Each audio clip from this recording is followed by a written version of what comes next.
Assalamualaikum warahmatullahi wabarakatuh. Jumpa lagi kita belajar daring ya, matematika peminatan. Kali ini kita akan membahas materi asimtot. Asimtot itu adalah sebuah permasalahan tangga. Oke, langsung saja adik-adik kita masuk ke pengertian asimtot. Asimtot suatu garis lurus yang didekati oleh kurva lengkung dengan jarak semakin lama semakin kecil, mendekati nol di jauh tangga. Ini pengertian dari asimtot. Nah, asimtot ini ada 4 jenis ya. Apa aja? Yaitu ada asimtot datar, asimtot tegak, asimtot miring, dan asimtot kurva. Nanti minimal adik-adik ada 3 asimtot yang harus benar-benar dipahami, dikuasai, karena yang sering muncul dalam lancar soal itu adalah asimtot datar, tegak, dan miring. Asimtot datar atau disebut horizontal asimtot adalah sebuah garis atau asimtot sejajar dengan sumbu X. Asimtot tegak sebuah garis yang sejajar dengan sumbu Y. Asimtot miring tidak sejajar sumbu X maupun sumbu Y. Nah, ini pengertian singkat asimtot. Asimtot kurva adalah asimtot yang tidak berupa garis lurus, melainkan sebuah kurva atau garis lengkung. Nah, sebelum masuk ke asimtot, adik-adik kita pahami terlebih dahulu apa itu fungsi rasional dan apa itu whole. Fungsi rasional adalah sebuah fungsi yang mana pembilang dan penyebut berbentuk polinom. Ya. Sebuah pembilang dan penyebut masing-masing harus ada fungsi yang bervariabel. Whole atau lubang ini adalah sebuah permasalahan nanti perpotongan antara kurva dengan garis. Di sana ada lubang yang disebut nanti discontinue. Nah, itu nanti kita tampilkan grafik yang berkaitan dengan permasalahan whole. Adik-adik perhatikan di sini yang disebut whole lubang. Ini asimtot tegak, ini asimtot datar, dan ini adalah kurva sebuah fungsi rasional.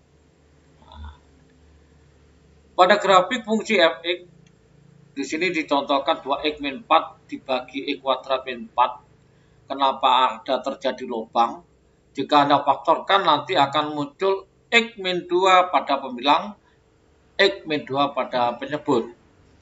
Kemudian x-2 sama dengan 0, maka garis x sama dengan 2 itu akan terjadi lubang atau discontinue. Nah, itu permasalahan lubang. Oke, kita masuk ke definisi masing-masing asimtot yang tadi sudah disebutkan. Asimtot datar adalah sebuah asimtot yang sejajar dengan sumbu X. Ada 3 kemungkinan nanti di dalam menentukan asimtot datar. Yang pertama adalah derajat pada pembilang sama dengan derajat pada penyebut. Solusi nanti yang kalian lakukan adalah garis itu nanti nilainya koefisien utama pembilang dibagi dengan koefisien utama penyebut. Nah, ini kemungkinan pertama. Yang kedua, derajat pada pembilang itu lebih kecil daripada derajat penyebut. Maka asimtot datarnya adalah Y sama dengan 0 atau sumbu X. Yang ketiga adalah derajat pada pembilang itu lebih besar ya daripada penyebut. Maka di sini tidak ada unsur penyebut variabel, sehingga fungsi rasional ini tidak mempunyai asimtot datar. yaitu asintot datar. Kita masuk ke permasalahan apa dan bagaimana cara menentukan asintot tegak. Asintot tegak adalah sebuah garis lurus yang sejajar dengan sumbu Y. Ini warna biru, ini sumbu Y. Ini kurva fungsi rasional. Nah, nanti di dalam menentukan fungsi rasional untuk asintot tegak, adik-adik cukup fokus melihat yang dinamakan penyebut. Ya, penyebut ini adalah kunci Anda nanti di dalam menentukan asintot tegak. Kita tinggal membuat penyebut sama dengan 0. Ya. Tetapi ingat, beberapa fungsi rasional memang tidak mempunyai asintot tegak. Kayak tadi dikatakan penyebut harus ada bervariabel. Itu asintot tegak dan gimana cara menentukannya. Asintot datar, asintot miring, dan asintot kurva. Ini saya tuliskan fungsi polinom yang pembilan berderajat n sampai terkecil adalah konstanta k, penyebutnya adalah px pangkat m berderajat m, sampai yang terkecil adalah konstanta z. Nah, ini disebut fungsi rasional secara umum. Maka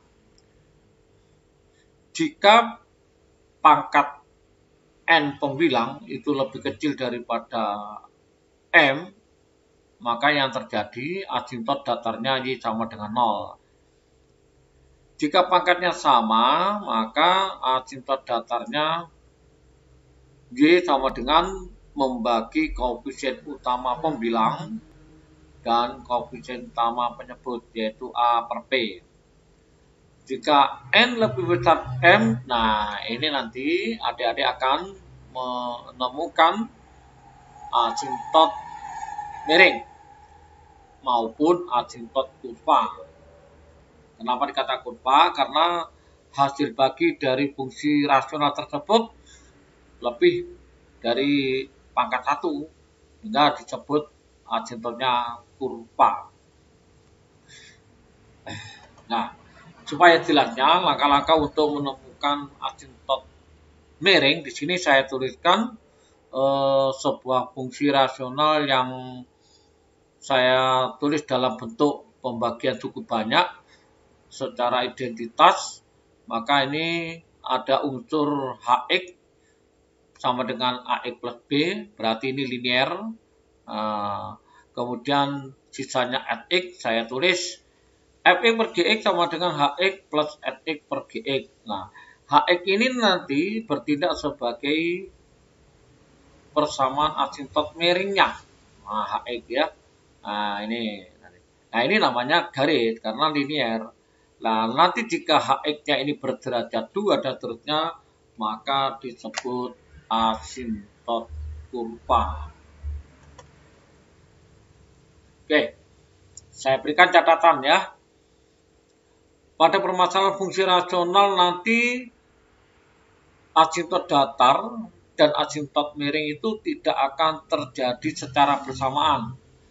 Jadi tidak ada ya. Ini yang perlu dicatat ya, untuk memudahkan di dalam memahami asintot hubungan datar, tegak, dan miring.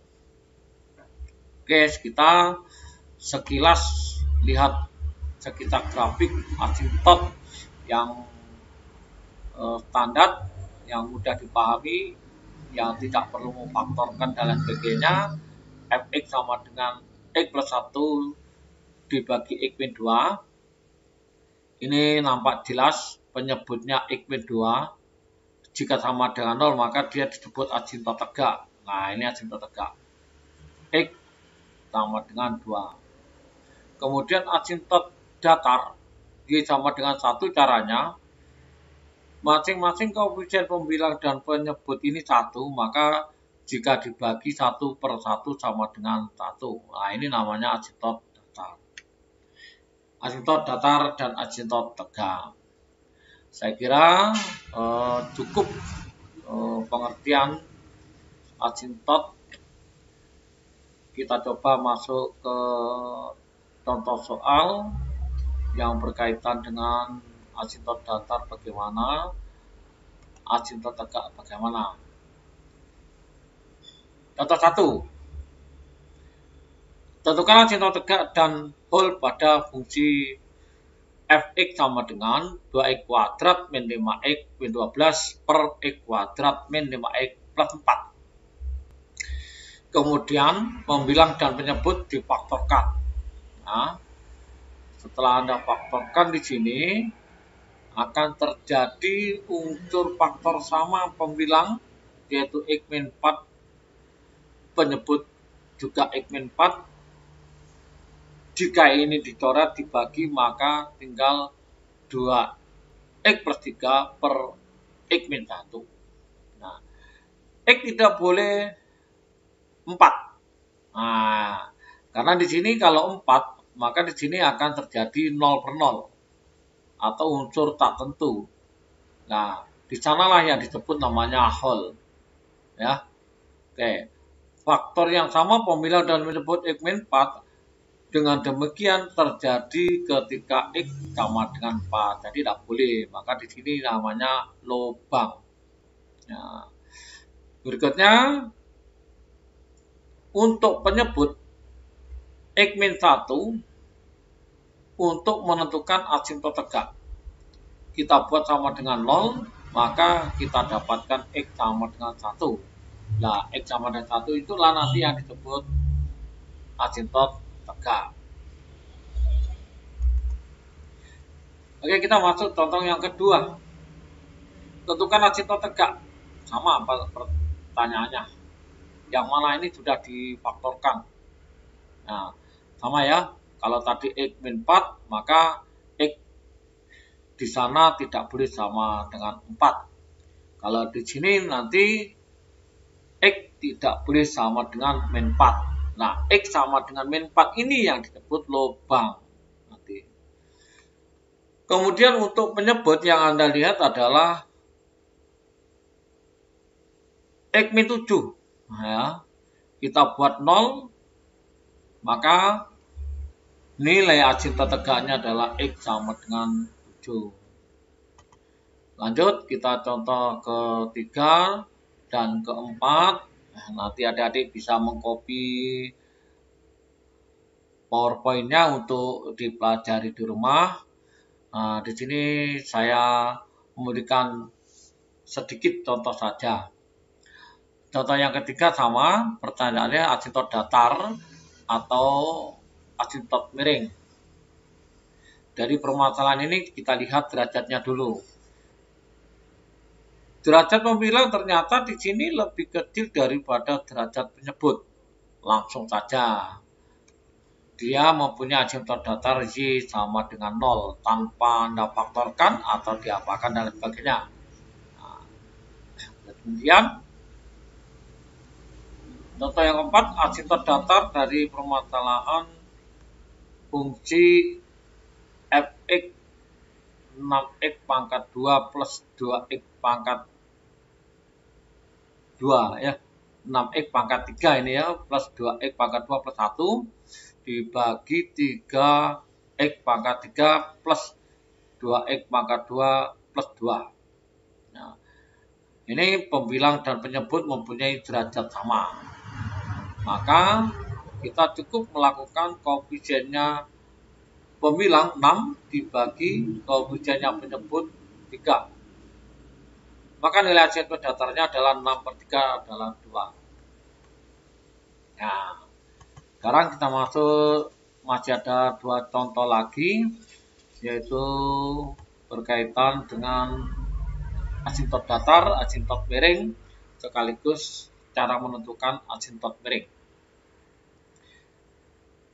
Fungsi fx 2x pangkat 2, di sini kita sebut sebagai pembilang 2x pangkat 2 min 3 ya. Pangkat 3 ini terlalu kecil ya. Kemudian di sini pembaginya adalah x kuadrat min 1. Maka dengan cara bersusun boleh kita melakukan pembagian 2x pangkat 3 ini dibagi x kuadrat, maka hasilnya adalah 2x. Kita kalikan kembali 2x kuadrat, ya 2x kali x kuadrat, hasilnya 2x pangkat 3, 2x kali min 1 hasilnya adalah min 2x. Nah, fungsi pembilang tadi kita kurangi 2x pangkat 3 min 2x, hasilnya 2x min 3. Nah, 2x min 3 ini ternyata sudah tidak bisa dibagi lagi oleh x kuadrat min 1, maka selesai. Maka kita tuliskan dalam bentuk fungsi suku banyak, x-nya adalah 2x, sisanya adalah 2x min 3 per x kuadrat min 1. Maka asintotnya adalah Y sama dengan 2x dengan gradien kemiringan bernilai 2. Oke, kita masuk contoh yang terakhir, yang mana kita masuk ke asintot kurva. Pada fungsi rasional ini nampak jelas kalau kita bagi, hasil baginya adalah berderajat 2. Nah, hasil bagi ini yang disebut asintot kurva, yaitu x kuadrat per 2x 4. Sisa tidak ada. Maka di sini asintot kurva yang perlu dipahami adalah pangkat di atas 1. Oke adik-adik, ini permasalahan asintot dan contoh-contoh saya kira cukup untuk bisa dipelajari. Nanti silakan lihat latihan soal yang ada di buku paket kalian. Mudah-mudahan dari pemaparan singkat tadi bisa membantu. Semoga bermanfaat. Silakan belajar tetap bersemangat. Belajar daring. Saya akhiri sampai di sini dulu. Kita jumpa lagi pada pertemuan yang akan datang. Sekian, terima kasih. Assalamualaikum warahmatullahi wabarakatuh.